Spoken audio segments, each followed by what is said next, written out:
Morning class.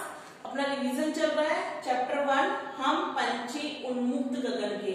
कल आपने इसके 3 जो पैराग्राफ है उनका हिंदी अर्थ कर लिया था, समझ में आ गया होगा आप लोगों को। अब आगे देखिए, स्टार्ट करिए, बुक खोलिए सब अपने अपने। आगे देखिए, ऐसे थे अरमान की उड़ते नीले नभ की सीमा पाने। पक्षी कह रहे हैं कि हमारे अरमान तो ऐसे थे कि नीले आसमान की सीमा को पार कर जाए। आपने देखा इससे पहले जब हमने पढ़ा तो पक्षी हमसे कह रहे हैं कि हम तो खुले आसमान में उड़ने वाले हैं, हमें पिंजरे में बंद मत करो। अगर आपने पिंजरे में बंद किया तो हमारे पंख, कोमल कोमल पंख पिंजरे की तिल्लियों से टकरा टकरा के टूट जाएंगे, हम बहता जल पीने वाले हैं। अगर आपने हमें पिंजरे में बंद किया तो हम भूखे प्यासे मर जाएंगे, ठीक है ना। और पिंजरे में बंद करने से हम तो अपनी उड़ान ही भूल गए, अब तो पेड़ के झूले हम सपने में देख रहे हैं। तो ये हमने कल पढ़ लिया था, ठीक है। अब वो आगे क्या कह रहे हैं कि ऐसे थे अरमान की उड़ते नीले नभ की सीमा पाने। पक्षी कह रहे हैं हमारे अरमान तो ऐसे थे कि हम इस आसमान की सीमा को पार कर जाएं। लाल किरण सी चोंच खोल चुगते तारक अनार के दाने। हम अपनी लाल किरण के समान चोंच को खोल के तारों को अनार दाना समझ के चुग लेते। आया समझ में? ऐसे थे अरमान की उड़ते नीले नभ की सीमा पाने। हमारे अरमान तो ऐसे थे कि हम इस आसमान की सीमा को पार कर जाएं। लाल किरण से चोंच खोल चुगते तारक अनार के दाने। और अपनी लाल किरण के समान अपनी चोंच को खोलकर तारों को अनार दाना समझकर चुग लेते, खा लेते।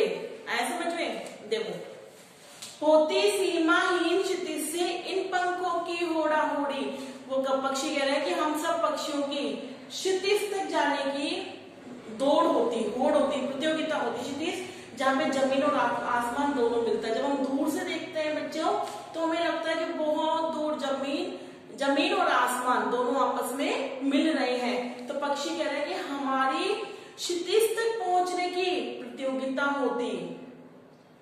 या तो क्षितिज मिलन बन जाता या तलती सांसों की डोरी। या तो हम क्षितिज तक पहुंच जाते या फिर हम मृत्यु को प्राप्त हो जाते। लेकिन पक्षी उसमें भी खुश है, पक्षी उसमें भी खुश है, लेकिन पिंजरे में बंद रह के नहीं रहना चाहते। देखो, होती सीमाहीन क्षितिज से इन पंखों की होड़ा होड़ी। इन पंखों की मतलब हम सब पक्षियों की प्रतियोगिता होती थी। कहां तक जाने के लिए? क्षितिज तक पहुंचने के लिए। या तो हम क्षितिज में पहुंच जाते या फिर हम मृत्यु को प्राप्त हो जाते। तंती सांसों की डोरी, यानी कि हम मृत्यु को प्राप्त हो जाते। ऐसे समझ में? देखो, नीड़ न दो चाहे टहनी का। पक्षी कह रहे हैं घोंसला मत दो टहनी का। नीड़ यानी घोंसला, घोंसला चाहे मत दो टहनी का। आश्रय छिन बिन कर डालो। हमारा जो घोंसला है, रहने का स्थान है, उसको भी चाहे तोड़ दो। लेकिन पंख दिए हैं तो आकुल उड़ान में विघ्न न डालो। लेकिन अगर ईश्वर ने हमें पंख दिए हैं तो हमें उड़ने से मत रोको। आया समझ में? पक्षी कह रहे हैं नीड़ न दो चाहे टहनी का, चाहे हमें टहनी का घोंसला मत दो। आश्रय छिन बिन कर डालो। हमारा जो आश्रय है, जो हमारा घोंसला है, चाहे उसको भी छिन बिन कर डालो। लेकिन पंख दिए हैं तो, लेकिन अगर ईश्वर ने हमें पंख दिए हैं तो आकुल उड़ान में विघ्न न डालो। लेकिन तो हमारी उड़ान में विघ्न मत डालो। आगे समझ में? एक बार मैं 3 दोबारा करवा रही हूं, दोबारा ध्यान से देखो। ऐसे थे अरमान की उड़ते नीले नभ की सीमा पाने। पक्षी कहते हैं हमारे अरमान तो ऐसे थे कि हम इस आकाश की सीमा को पार कर जाएं। लाल किरण से चोंच खोल चुगते तारक अनार के दाने। इस जो हमारी चोंच है किरण के समान से खोल के हम तारों को अनार का दाना समझ के चुग लेते। होती सीमाहीन क्षितिज से इन पंखों की होड़ा होड़ी। होती सीमाहीन यानी कि हमारी जो पक्षियों की जो होड़ होती क्षितिज तक पहुंचने की होती, बहुत दूर तक उड़ने की होती। या तो क्षितिज मिलन बन जाता, या तो हम क्षितिज में से मिल जाते, या फिर हमारे सांसों की डोरी तन जाती, अर्थात हम मृत्यु को प्राप्त हो जाते। ठीक है। नीड़ न दो चाहे टहनी का। पक्षी कह रहे हैं हमें चाहे टहनी का घोंसला मत दो। आश्रय छिन्न भिन्न कर डालो और हमारा जो रहने का स्थान है इसको भी तोड़ दो। लेकिन पंख दिए हैं तो, लेकिन अगर ईश्वर ने हमें पंख दिए हैं तो हमारी उड़ान में बाधा मत डालो। आ गया चैप्टर समझ में? अब क्वेश्चन आंसर देख लो। हर तरह की सुख सुविधा पाकर भी पक्षी पिंजरे में बंद क्यों नहीं रहना चाहते? क्योंकि पक्षियों को अपनी आजादी प्यारी है, वो खुले आसमान में ही उड़ना चाहते हैं। क्योंकि पक्षियों को अपनी आजादी बहुत प्यारी है और वो खुले आसमान में ही उड़ना चाहते हैं।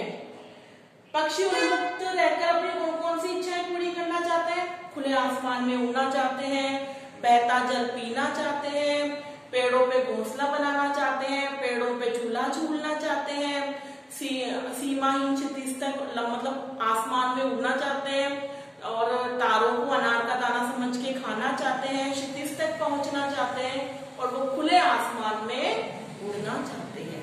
ठीक है, भाव स्पष्ट करो। या तो क्षितिज मिलन बन जाता या तंती सांसों की डोरी। इसे पक्षी कहते हैं कि हम क्षितिज तक पहुंचने में हमारी होड़ लगती, मतलब प्रतियोगिता होती थी, तो हमारे अंदर इतना जोश उत्साह होता कि या तो हम क्षितिज तक पहुंच जाते या फिर हम मृत्यु को प्राप्त होते। लेकिन हमें तो खुले आसमान में उड़ना ही पसंद है। ठीक है, बहुत से लोग पक्षी पालते हैं। पक्षियों को पालना उचित है अथवा नहीं? नहीं, पक्षियों को नहीं पालना चाहिए। जब ईश्वर ने उन्हें पंख दिए हैं, उड़ने के लिए पंख दिए हैं, तो पक्षियों को उड़ने के लिए खुला छोड़ देना चाहिए। क्या आपने आपकी जानकारी में किसी ने कोई पक्षी पाला है? उसकी देखरेख किस प्रकार की जाती होगी? तो बच्चों ये आप लोगों को अपने आप करना है कि अगर आपकी जानकारी में किसी, आजकल पालते ना, कई लोग तोता पालते हैं, तो अगर कोई पालता है तो उसकी कैसे केयर करते हैं, कैसे ध्यान रखते हैं, वो बताना है।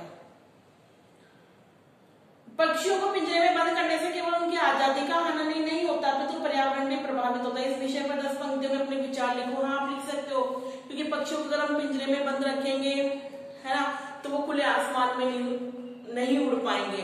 पक्षियों से बेटा, पक्षी जब एक स्थान पे से पानी पीते हैं या फिर कहीं से कोई दाना खाते हैं, वही अपने मुंह में ले जाते हैं और वो कहीं और डाल देता है। इससे क्या होता है कि जो बीज है वो एक स्थान से दूसरे स्थान पे पहुंच जाता है और उग जाता है।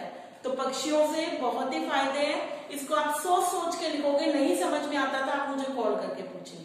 ठीक है, तो आज अपने चैप्टर कंप्लीट करना क्या है, खाली कविता से 3 प्रश्न करने हैं आपको, और कविता के आगे से पहला और दूसरा।